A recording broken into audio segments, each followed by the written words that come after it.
Quando nós falamos de reforma luterana, uma das questões básicas e importantes que nós temos que falar sempre é sobre a questão da liberdade. Houve uma transformação em todas as áreas do conhecimento. Desde os seus primeiros escritos como reformador, Lutero passa a enfatizar a importância da educação das crianças e dos jovens. O Lucas Cranach é uma engrenagem dentro do processo da reforma.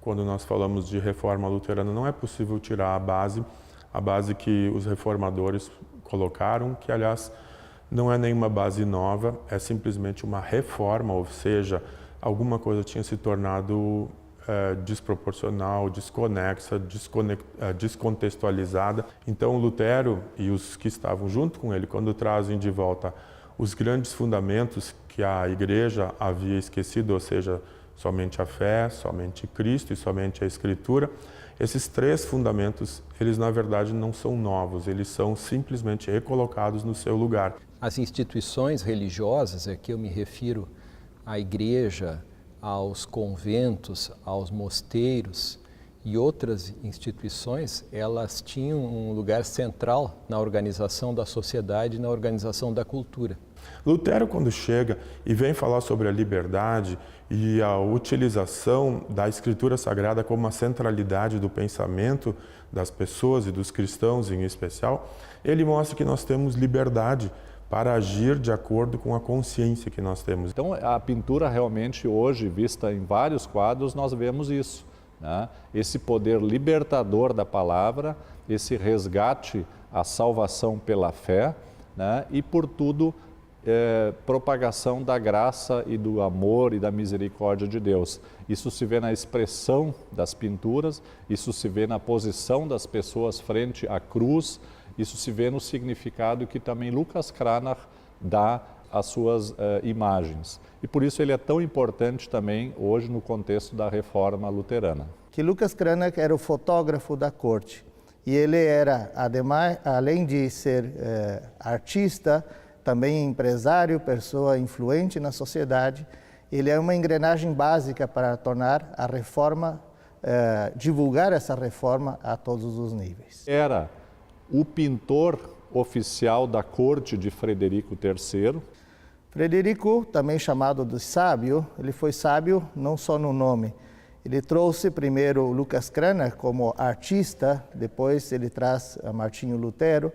E essa sincronização dessas pessoas nesse momento histórico produz que Lucas Cranach tenha um espaço muito importante na divulgação da reforma também. Se trazemos para esse momento essa perspectiva, seria mais ou menos como que o computador no nosso uso ou as redes sociais. Lucas Cranach coloca a reforma nas redes sociais daquele momento através das suas pinturas. Olhar para as questões das representações associadas à infância e à juventude, no contexto da reforma, nós queremos nos ocupar especificamente com o altar da Igreja de Santa Maria de Wittenberg, que foi uma obra produzida no ateliê de Cranach no ano de 1547. Isso já é um ano após a morte de Lutero. O quadro base, o quadro de baixo que forma o cimento, mostra Lutero pregando as pessoas de um lado, o próprio Lucas Cranach aparece também de um lado. Traz no centro o Cristo crucificado, de um lado o pregador que aponta para Cristo, baseado na Escritura Sagrada, ou seja, na fonte do conhecimento teológico, do conhecimento cristão. Esse Cristo crucificado não é um Cristo estático, ele tem uma túnica que parece que está em movimento, poderia inclusive simbolizar a vida que não vai, e o Espírito Santo que fortalece a fé de cada um. E de outro lado, a comunidade que não dirige o seu olhar para o pregador, mas que dirige o seu olhar para o Cristo crucificado, para o centro da mensagem salvífica do Evangelho.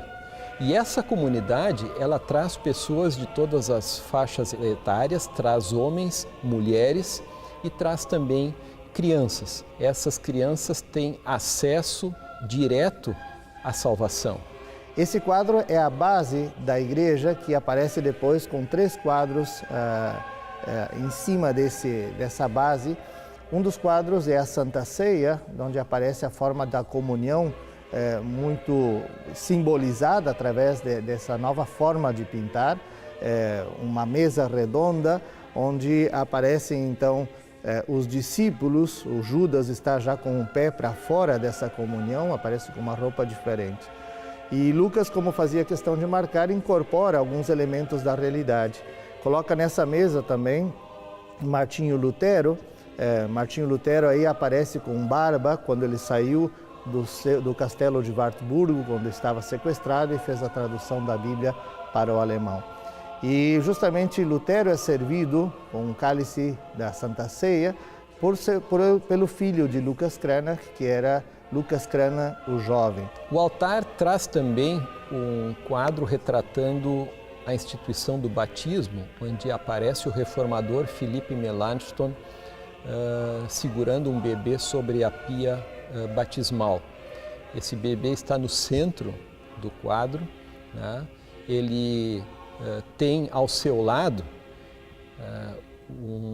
uma pessoa que é um auxiliar de Melanchthon no batismo. Ele segura o livro litúrgico a partir do qual então aquele batismo é celebrado, e essa pessoa que está ali não é ninguém mais, ninguém menos do que o próprio príncipe eleitor da Saxônia. Então isso mostra até mesmo a principal autoridade secular naquele contexto de entrada para a cristandade, que é o batismo efetivamente, onde uma criança é colocada no centro da ação. A própria autoridade civil, a autoridade secular, então colocada em uma função de serviço para essa criança que está ali. Depois aparece o que na época também se entendia como um dos sacramentos, que é a confissão.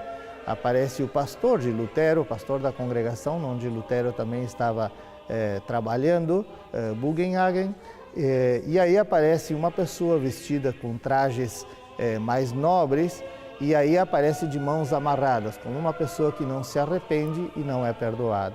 Enquanto do outro lado aparece a chave de perdão dos pecados para essa pessoa que sim está arrependida. Lutero vem trazer a ideia de que nós, em Cristo, nós somos salvos. Somente através de Cristo nós somos salvos. E essa salvação diante de Deus coloca o ser humano numa outra dimensão, uma dimensão que não havia mais na Idade Média tardia. Ou seja, o ser humano, diante de Deus, é responsável pelos seus próprios atos. A xilogravura era uma matriz feita naquele momento em madeira, depois também foi feita em metal. A origem de tudo não é da Alemanha, mas vem da China. E Lucas Cranach, com seu grupo de alunos, seu estúdio, sua escola de artes, ele produz materiais que sejam de fácil duplicação. As pinturas também eram uma forma de mostrar a arte através do que ele preparava de histórias da Bíblia ou cenas da Bíblia, mas também a xilogravura tinha uma outra dimensão, porque ela passava a ser mais popular. Era mais fácil fazer uma cópia de uma xilogravura e imprimir, e isso dava acesso às pessoas, ao povo em geral. As obras de arte, enquanto estavam em algumas igrejas e bem longe do acesso do público, as xilogravuras estavam na mão das pessoas. Dentro dessa perspectiva da transformação, do resgate à liberdade, do conceito de que nós temos em Deus um Deus amoroso, um Deus perdoador, um Deus justo e que nos declara justos através da fé. Também foi colocado em imagens através do pintor holandês Rembrandt. Ele também é conhecido, e por muitos ele é tido como o pintor da Reforma também. Ele coloca muito claramente aspectos da natureza que glorificam a figura e o poder de Deus Criador, e coloca também um Cristo na cruz, e ao verter-se sangue das suas veias, ele retrata sangue que nos purifica de todos os pecados e que nos liga ao Deus amoroso.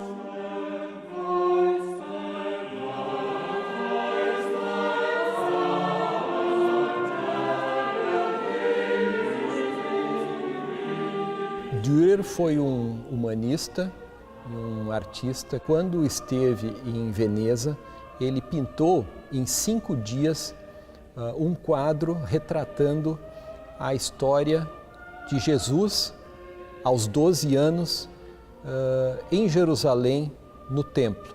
E ele mostra uma cena muito compacta. Jesus, ele está cercado pelos doutores e professores da lei, todos bem mais velhos, pessoas muito velhas. Esse é um contraste do quadro, o contraste da infância. Apesar de tudo, Dürer coloca, então, Jesus no centro do quadro, né? Ele ocupa exatamente o centro do quadro, suas mãos falam, suas mãos mostram alguém que está em pleno debate, que está argumentando para a admiração dos doutores e professores, né? E representam justamente alguém, uma criança, que tem acesso ao conhecimento e que impõe esse conhecimento perante aqueles que, no contexto da sociedade, se apresentavam como as principais autoridades em termos de conhecimento, como os intermediários em termos de conhecimento. Essa representação de um menino, que é alguém que argumenta de igual para igual, que fundamenta a sua argumentação, certamente traz a perspectiva de Dürer de que é necessário renovar o pensamento, renovar as perspectivas, né? Algo extremamente alinhado com o próprio movimento da Reforma.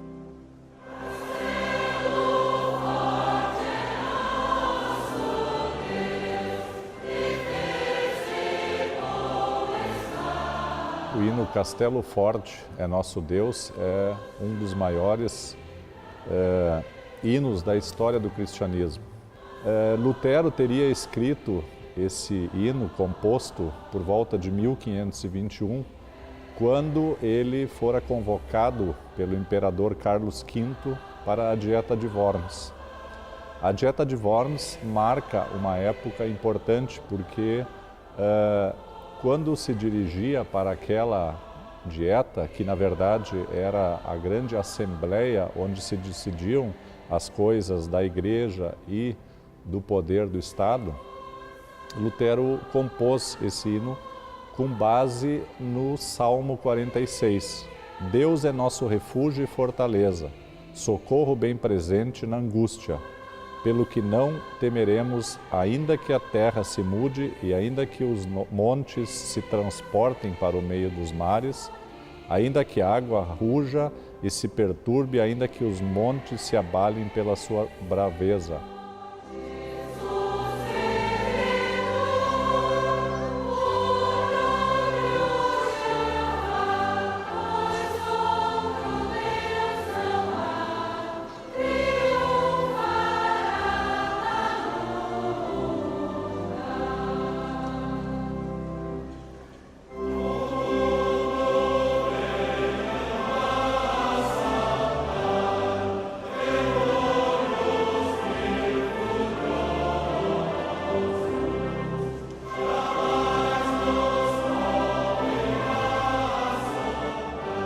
Johann Sebastian Bach dispensa muitos comentários e explicações. Ele se fala por si só, ele é conhecido no mundo como um dos maiores compositores de toda a história. Ele é filho de luterano, os pais deles teriam vindo para a Saxônia, se mudado para lá, e ele, desde muito, sofre fortemente a influência dos conceitos e da ideia do luteranismo. E como compositor, e fez isso inúmeras vezes, várias vezes, ele se utilizou muito de escritos de Lutero. A que mais se destaca nesse contexto é a cantata de número 80, que é conhecida como a cantata da Reforma, onde ele utiliza exatamente o hino do Castelo Forte, nosso Deus, como fonte inspiradora. E evidentemente isso deu uma abrangência muito grande também para as verdades defendidas por Lutero.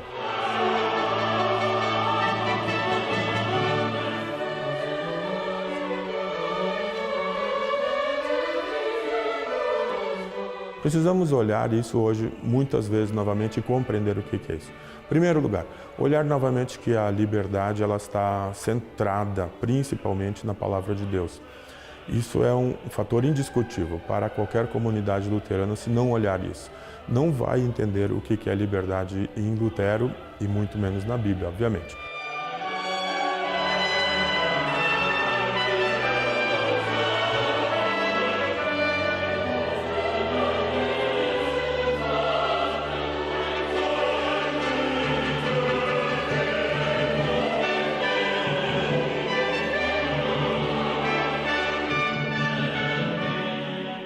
Possivelmente Lutero com Cranach vão trabalhando depois um outro logo, que é a chamada Rosa de Lutero, onde aparece uma flor, que na época simbolizava a paz, a harmonia. Em cima dessa flor aparece o coração, marcado ou selado por uma cruz, que é o sacrifício de Jesus. Então a harmonia, o coração que é o motor da vida, tudo isso tem uma marca, a cruz. Isso está sobre um fundo azul que simboliza tanto o céu como o batismo e cercado por um anel dourado, o metal mais importante, onde então simboliza a eternidade. Desse símbolo luterano sai o que nós temos na nossa universidade, o logo da UBRA. Quando nós falamos do brasão da UBRA, essa frase é muito bonita. A verdade vos libertará, um versículo bíblico maravilhoso e muito bem escolhido para um brasão. Quando nós olhamos a natureza, quando nós estudamos as forças da natureza, todas essas forças que nos fazem viver e pelas quais nós estamos aqui no tempo e no espaço, isso é uma verdade. É uma verdade científica que deve ser estudada e uma universidade tem esse comprometimento. A excelência na verdade, a excelência no estudo e a excelência realmente nessa liberdade que é a verdade e de poder dizer a verdade que se tem. Portanto, a verdade vos libertará. O conhecimento e principalmente a compreensão é muito útil. Quando hoje olhamos a história da Reforma e a história da arte, precisamos ver que a arte nesse momento expressava o que hoje os meios de comunicação trabalham com mais intensidade. Podemos dizer que o Facebook de Lutero era Lucas Cranach, porque ele divulga as ideias de Lutero e torna conhecida a cara de Lutero em outros ambientes também. Até então existia uma relação de artes que permeavam as igrejas da época, cheias de santos, cheias de esculturas e de ídolos, como Lutero mesmo definia. Né? E com a grande descoberta de um Deus justo, um Deus amoroso e o resgate à Escritura, à Bíblia, à Palavra e da justificação pela fé, que são as bandeiras da Reforma Luterana e a grande descoberta do momento no século XVI, evidentemente que houve também uma mudança naquilo que se tinha de enfeites dentro das igrejas. Aos poucos, então, as esculturas, as pinturas de santos, os ídolos, eles foram sendo retirados, porque o acesso a Deus era um acesso livre, um acesso de liberdade. Se nós olharmos uma igreja cristã arquiteturalmente bem preparada e organizada, nós vamos ver que tem uma porta aberta, um tapete vermelho que vai até o altar. Isso tem um significado muito importante no cristianismo. Isso significa que qualquer pessoa, independente de qual seja a sua situação social, a sua maneira de ser, a sua identidade, enfim, qualquer pessoa no planeta tem direito de enxergar o altar, onde na centralidade do altar tem um crucifixo, que significa que Jesus Cristo morreu por ele. Então, isso significa que um movimento que acontece no âmbito da religião, como foi inicialmente a reforma luterana ou a reforma protestante, será um movimento que impactará o conjunto da sociedade. As contribuições inevitáveis também da reforma, a unificação do dialeto alemão, por exemplo, né? A tradução da própria Bíblia, que era a preocupação de Lutero, que a Bíblia tivesse acesso, fosse acessível ao povo e fosse compreendido a sua leitura. A mudança na liturgia e na forma de culto, que até então é bom lembrar, né, era uma mensagem em latim, né, que o povo não conhecia, não entendia, enfim, apenas se submetia de certa forma. E se nós hoje examinamos as obras de história da educação, história da pedagogia, todas elas colocarão a reforma como um dos pilares, aquilo que nós hoje entendemos como a era moderna ou a modernidade, onde a educação e a alfabetização estão no centro do interesse.